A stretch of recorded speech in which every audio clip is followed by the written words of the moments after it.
right. Hello, and welcome to the Assessment Alchemist, the podcast where we transform the daunting world of assessments into a journey of empowerment and achievement for educators and students alike.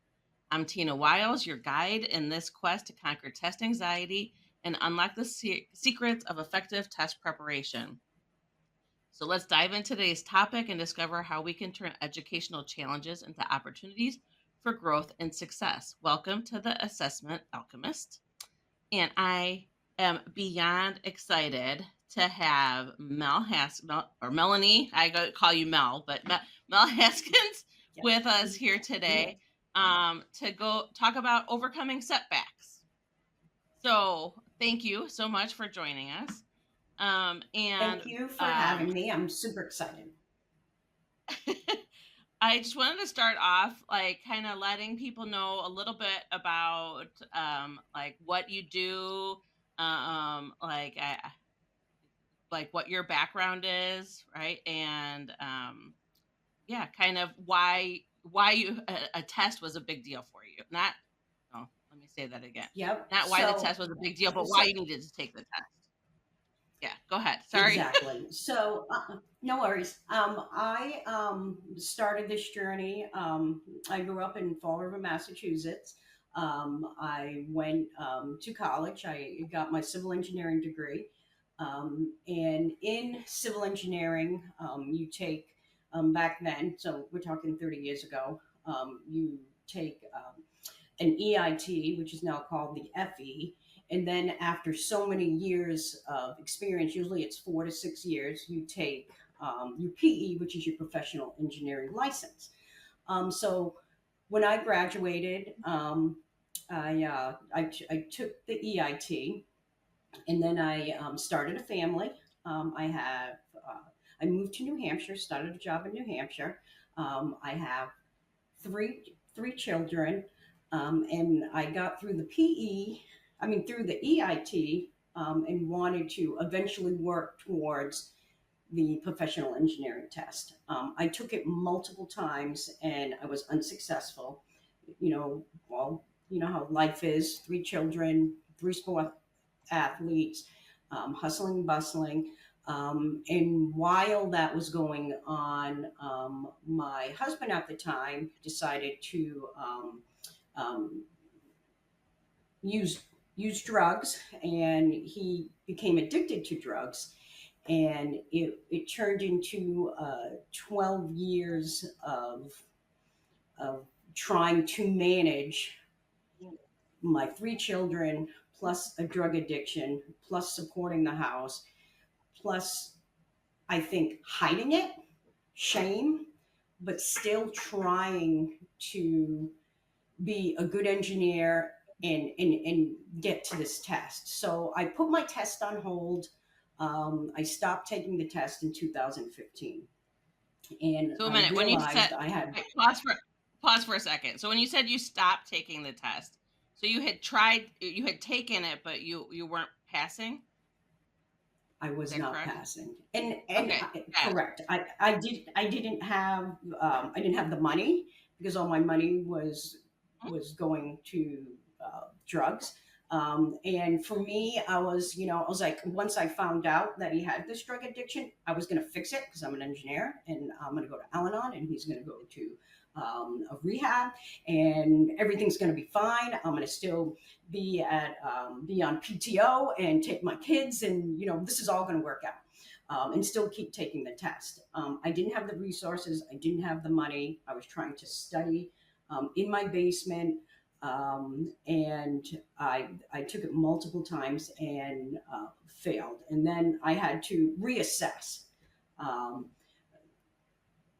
and it got to a point where I had to keep my children safe, and I had to get it got unmanageable. My idea of making it work, trying to fix, wasn't going to be the answer. I had to figure out how can I raise my kids by myself? How can I do this alone? I had all these fears. How are we going to get health insurance? How are we going to do this? And I got I got past it. I filed for divorce in 2017. Um, I got my three children out of this really bad situation, which was unsafe. Um, and that was probably one of the hardest things I ever did. And I thought once I get my kids at a good spot, I want to go back to this test because I wanted to get back to me. The person I was over that 12 years, it was like a sl- I lost myself. I into through manipulation slowly. My new normal was crazy. Like, him coming home, his truck smashed, or just crazy things were happening. And I have a good friend who's also, she's my best friend and a coworker, and she would say, Melanie, this is not normal. And it took me a long time to get past that. So I filed for divorce. I I got my children safe, and my two oldest are now out of the house, and my son is 18, and he's doing great. So I decided to work on myself. Um, but I guess what I didn't realize is that even though I got all of us out of this horrible situation, and I felt like this is great, I'm ready for me. I have more money now. I'm going to take a class, a refresher class to take my PE. So I restarted the journey to take my professional engineering license in January 2023. So I took a refresher class. I went through the whole thing. I had it signed up for October. I was signed up for October, and then my mom unexpectedly passed away in September. I took it, and was not successful. Um, and and then they changed the format. So then they say you can reuse the material, um, and so then I thought, but the material was older material because they changed the format. So then they kind of rushed the new material. So I got new material in February, the end of February, March, and then I retook it last June, in 2024, and failed. That really, I think, devastated me. And I realized when I went to take the test, I knew it wasn't the material because at this point I was out of my bad situation. So I was kind of like, I'm out of a bad situation. What is wrong with me? Why can't I pass this test? And I'm putting all these hours in.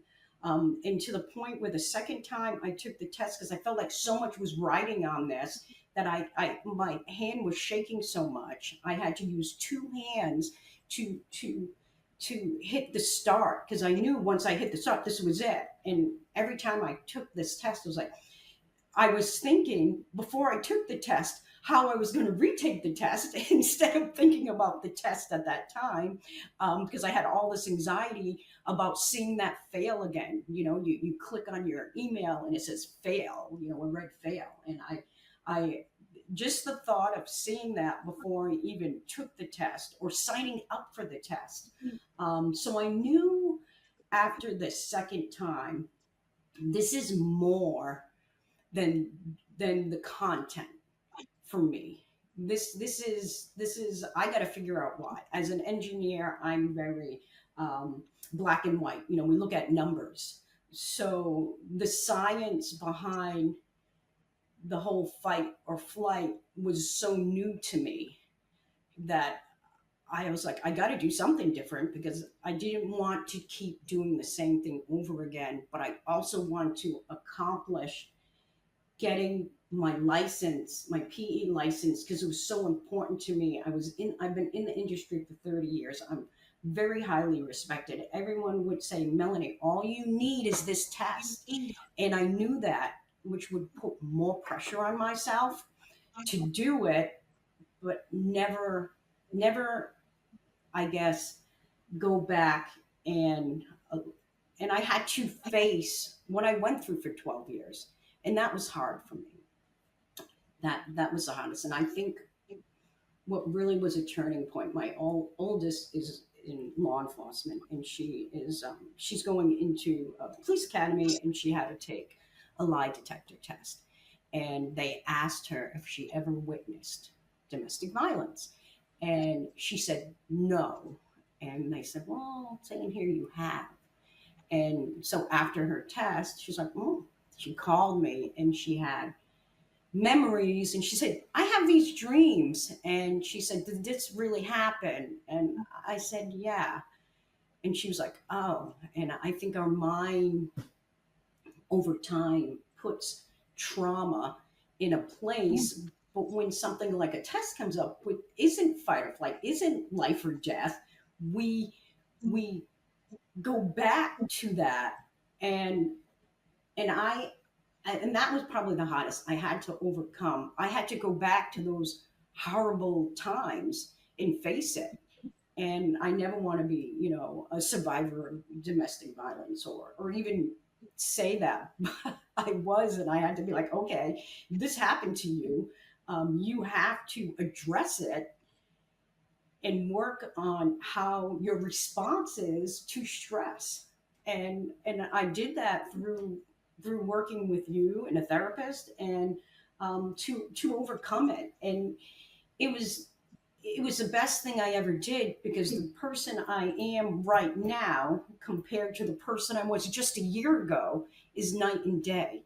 And I just want to help people. I want to help anyone that's gone through some type of trauma be able to get to the other side, because there is hope, and there is that other side. I mean, it wasn't easy. There was a lot of crying. There was a lot of, and Tina, I was crying. Yeah. yeah. And I think a lot of, when we talked, and what so someone I worked with was like, you got to listen to a good podcast. I was really depressed about failing. I was really depressed about even thinking about scheduling the test for the third time on this last cycle. And so um, I um, I listened to a podcast, and she's like, listen to a empowering women podcast. So I did, and I listened to you, and I was like, oh, this is this is great. Like, I just loved how you're like, I want to help people. And I'm like, oh, I'm gonna be her study case. She's gonna earn her money with me. I'm like, oh boy, I'm gonna reach out. And you had you everything you said in that podcast, I could relate to.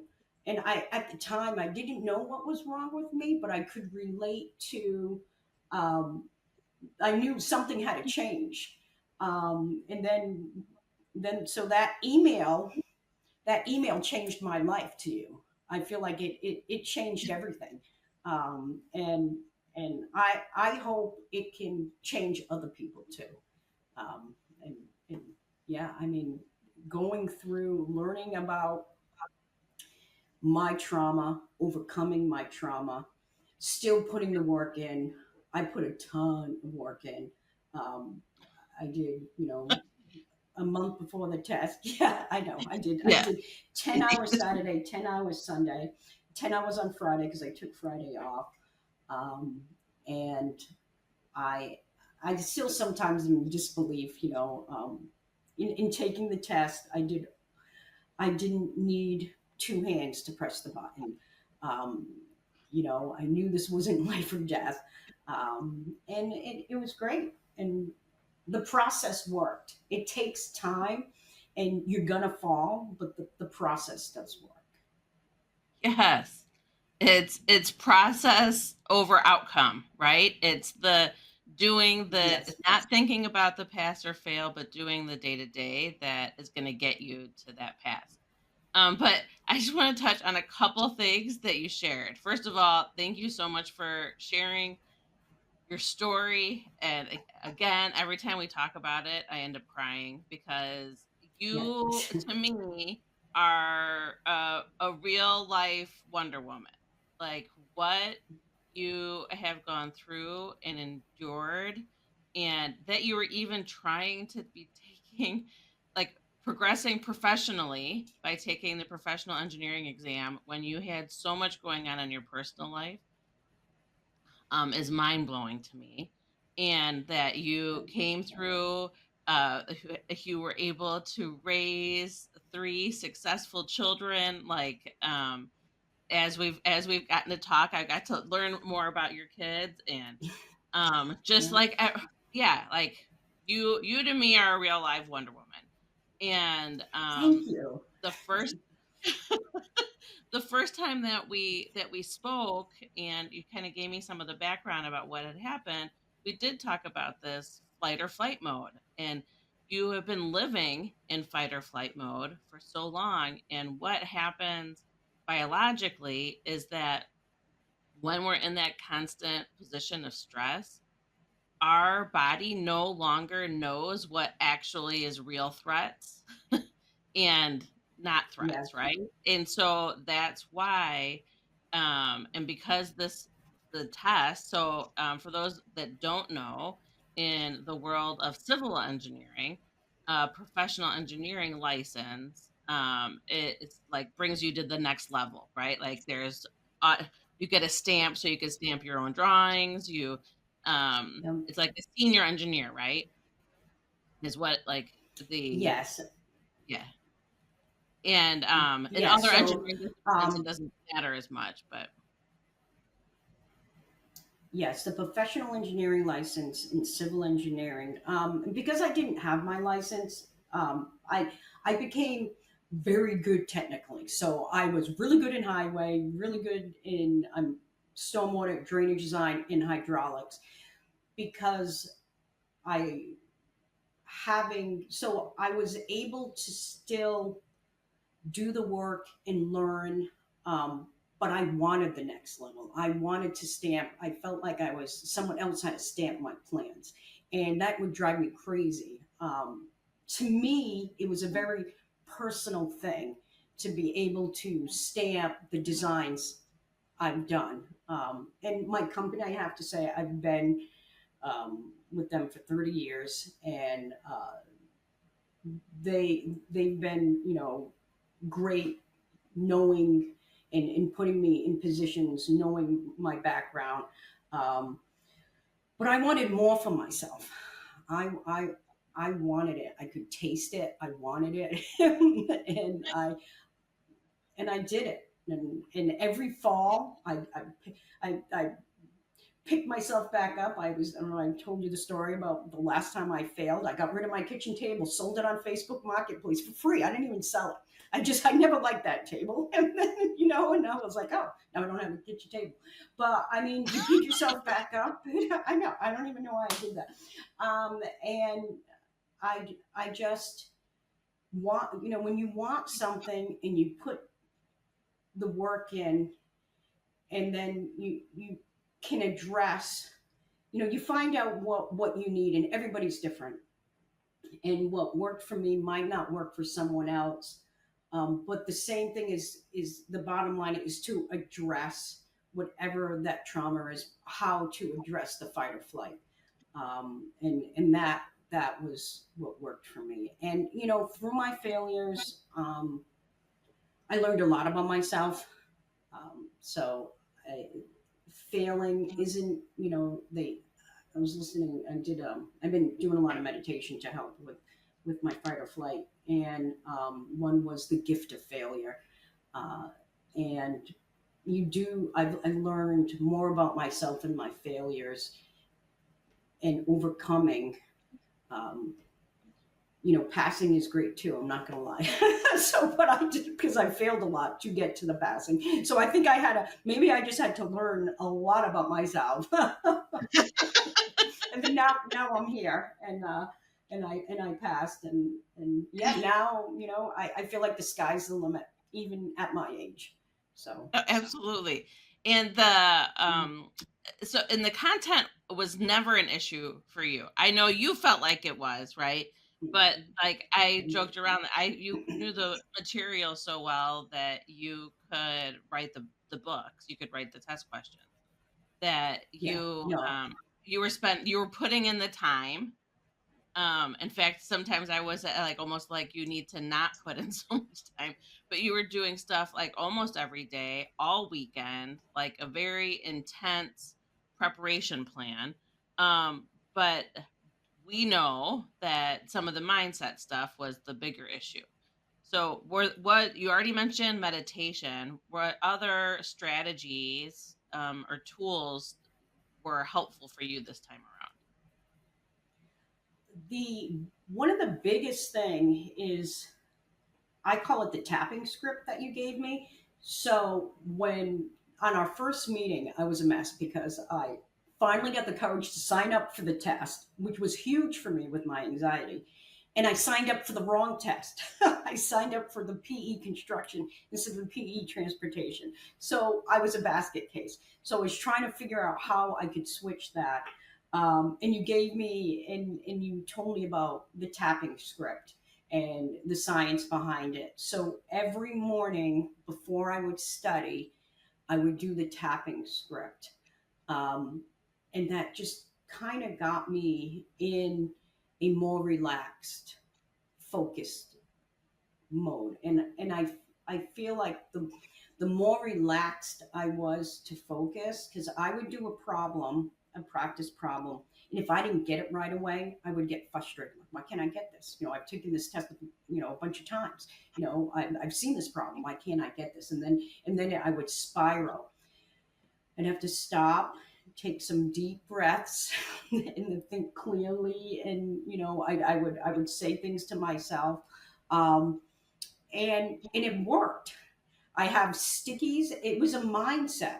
It was my mindset. As soon as I would put, so I have my walking, my treadmill behind me. I made my daughter's old room into, I call it my she cave, and I'd have like my weights and my music, and I'd have my computer screen, and I'd have different formulas that I wanted to memorize that weren't in anywhere, but I wanted to be able to quickly memorize. I'd have them up, and I'd walk on my treadmill, and saying, "I'm going to pass." And I'd have stickies that say, "Focus and you will pass. Think clearly and slowly." And I worked those into my study sessions. I worked those into my practice tests. My first practice test didn't go as well as I would have liked it. I did 4 practice tests, and it was very frustrating with myself.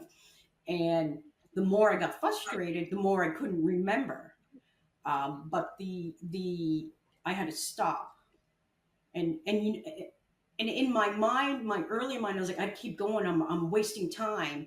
Um, and that was kind of the first part. And then I learned to stop, take deep breaths. And then the big thing for me, especially later in my career, was letting go of not knowing the problem. Because where I am in my career, I don't say, yeah, I can't figure it out. I figure it out. I take the time, I do the research. If I have some type of engineering problem at work, I make sure I figure it out, and then I do a workflow, and then we're done.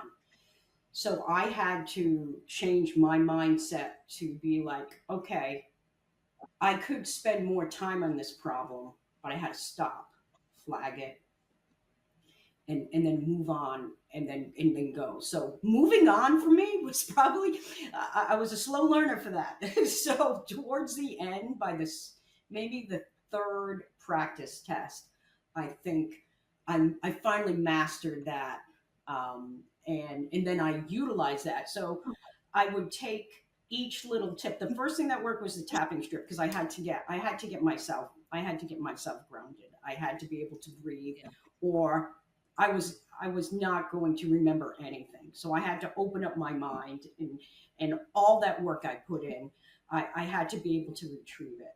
And then once I was able to retrieve it, I had to know when to be like, okay, I could probably spend 20 minutes on this, but I only have 6 minutes, 6 to 10 minutes on a question.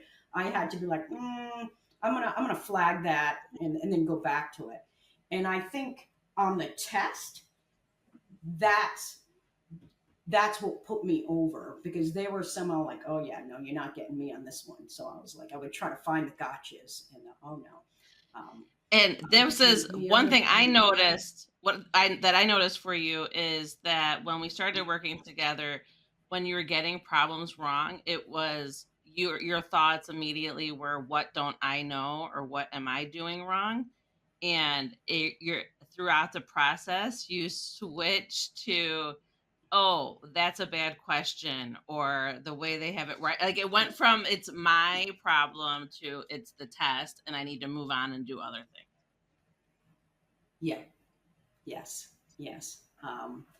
And there were, I'm trying to think of some on the second. So I worked through, oh, the words, the minimum, maximum. So do you remember there was the signal warrants? Those I call those are my Yeah. nemesis ones, and there's warrant one, signal warrant. I was like, oh, I had to get this, and they have all these exceptions, and I would go through all these charts and look at all these charts, and then at the end, and it says, oh, it's less than 40 miles an hour. Oh, then those are all different charts. So I had to find my think of those questions that I call my nemesis questions, and the ones, and I look at the exceptions first. For me, was my time management. I'm not quick with the calculator, or quick being at my age, having the test on the computer, being able to put a line and on a chart, to me was stressful.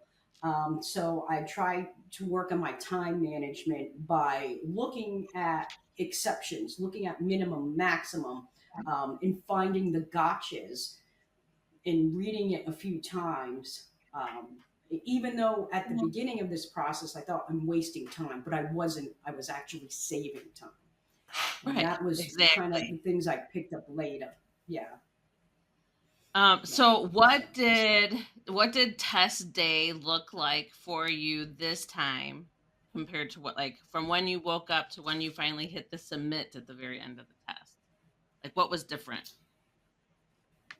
um, I meditated a couple of times. As soon as I woke up, I did a meditation. I When I got to the exam, I said I wasn't going to be as early as I always am, but I was. I was way early, because I always think of these. What if this happens? What if that happens? But I got to the test. Um, I did another meditation while I was inside my car. I talked to you for a few minutes. You said you got this. Then I went in. I was the first person. I was super early, and I watched them set up. And they said, "Wow, we can get you started before the rest comes in." So I got to stop early, and so when I went into the test, there are things that are unexpected. I think one of the things that almost got me is when I walked in. They had this new thing, and maybe it was on the others, and I don't remember. And they said, you have 2 minutes to accept the test, or you have to leave. And I'm thinking, so I'm standing there, and they check your palm, and they do all this stuff. I'm like, what do you mean? And she's like, well, you have 2 minutes. If you don't accept it, I'm like, I paid $400. Isn't that acceptance enough? I'm like, that should be good enough. And so she was like, no. So when I went in, I tapped that right away. And then before I hit the start, I went through the tutorial on how to put the lines in. I took my time. I took deep breaths. And then I said, okay, let's do this. I was like, let's do this. I was ready. I wasn't feeling stressed. I wasn't thinking about failing. I was thinking about, I'm going to do this. My mindset was totally different. I'm like, let's go. I am going to conquer you. My whole thing was like, me and you today. Me and you test. We're going at it. we're gonna go at it. And when I hit start, I read the first question, and I found the gotcha. I said, oh, okay. They asked for teams, and I was like, okay, I got this. And then when I did hit one, I took a few deep breaths. I said, ah. I could probably try to figure this out, but it might take some time away from some easier problems. So I flagged. So yeah, that was the big difference. And listen to music. I listened to music on the way to the test. I listened to positive, happy music. I didn't stress about the test. I didn't talk about the test. Um, and, and that was the difference in my Yeah, previous test. you were excited to take it. I was. I Yeah. was. I Yeah. was excited, nerves, but I was excited that I did the work. I Yeah. don't know what else, and I felt like I don't know what else I could have done. Yeah. So, Um there was nothing else that you could have done. Which is why I was super confident that you were going to pass, but you needed to be super confident that you were going to pass. So one thing with so these these professional exams, so professional engineering and all different industries have certification and licensing exams. And what is not talked about a lot is that a lot of these exams have a 50% failure rate. So there's like you had talked about some like shame or like I feel like I'm not really doing what I'm supposed to be doing. So when we have highly successful, competent professionals like you were, right? Like you're doing all the work, but you hadn't passed the test. What's one thing that you wish people understood about that anxiety that you felt around the test?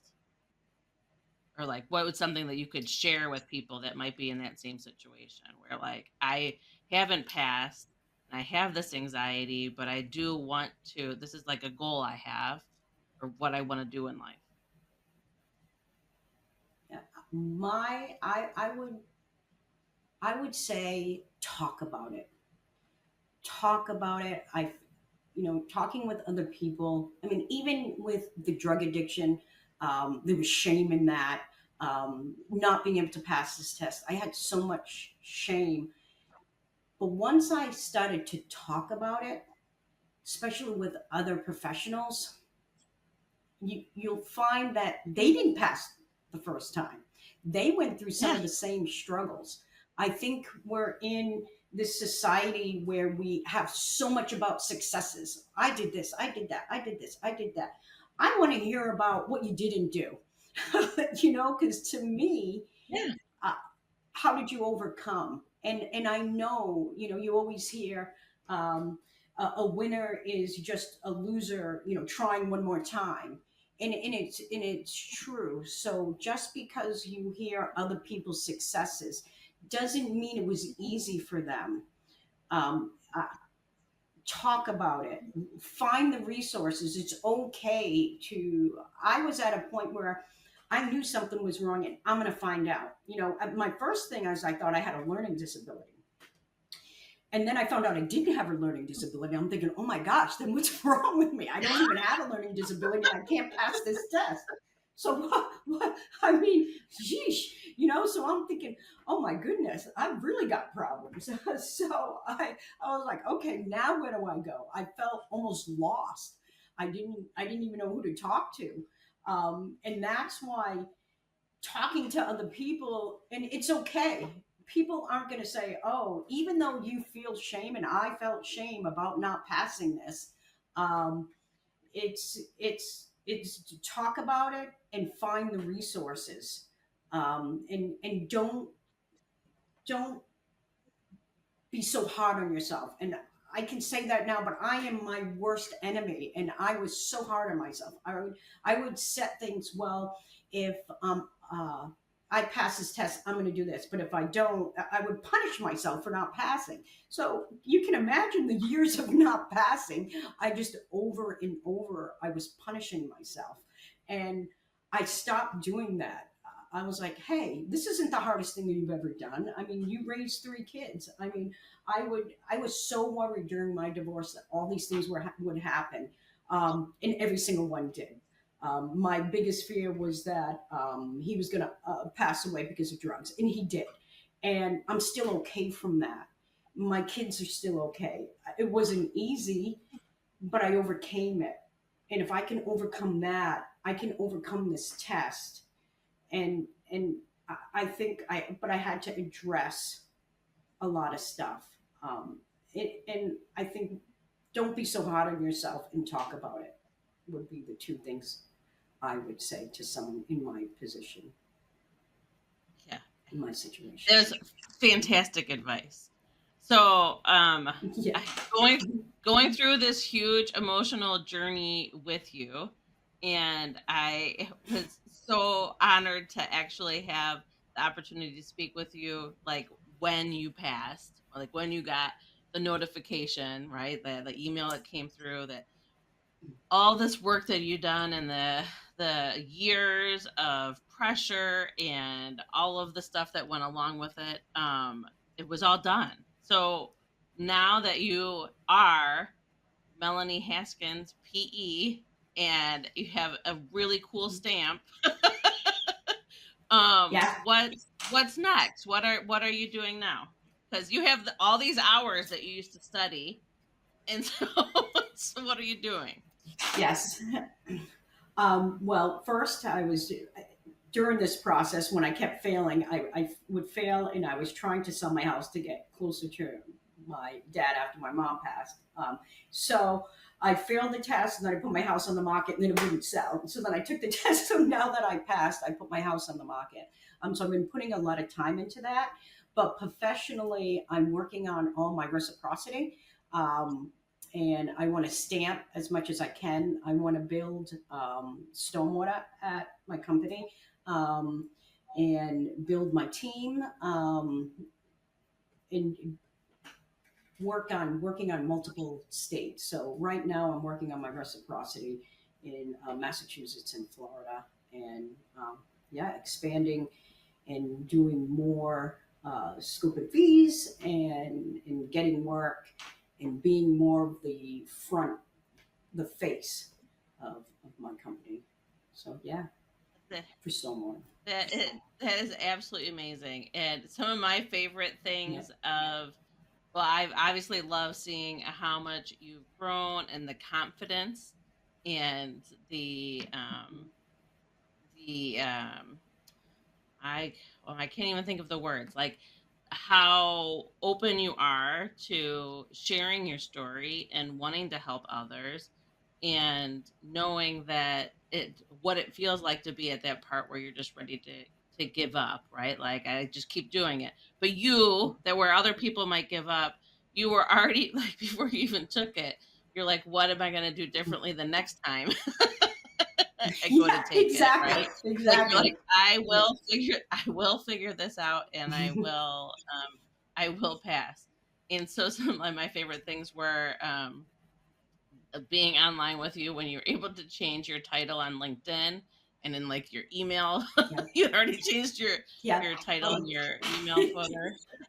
And yeah, just you are an amazing student, and any crazy advice, even if my advice was don't study today and do something like art related to try to take Yep, you out of some of that thought process, you are open to any suggestions and tried them and took them all to heart. So, yeah, I could not be happier for you.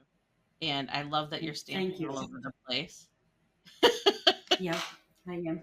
I am. It's a great feeling. And yeah, I mean, I've said this multiple times. I could have not. I couldn't have done this without you. With your help and to help me see um, some of the things I wasn't seeing. And the other advice I give people: if you're in a bad situation and you get out, there is light at the end of the tunnel. I mean, my kids are doing great. I have a wonderful partner who's been super supportive through this whole thing. So yeah, there's light at the end of the tunnel, and you can do it. You definitely You can can do do it. it. You definitely can do it. And I was so honored that you asked me to be a part of this journey with you. So thank you. Yeah, yeah, you're welcome. All Yes. right. And thank you for listening to the podcast. And if you have any questions or want to reach out, I'll have my information with the podcast. But I'm sure Mel would be open to talking to anyone. I was like she said, she just wants to help. So if you feel like you're struggling and Mel's story resonates with you, reach out to me and I can get you guys in touch. Thank you so much for joining me, Mel.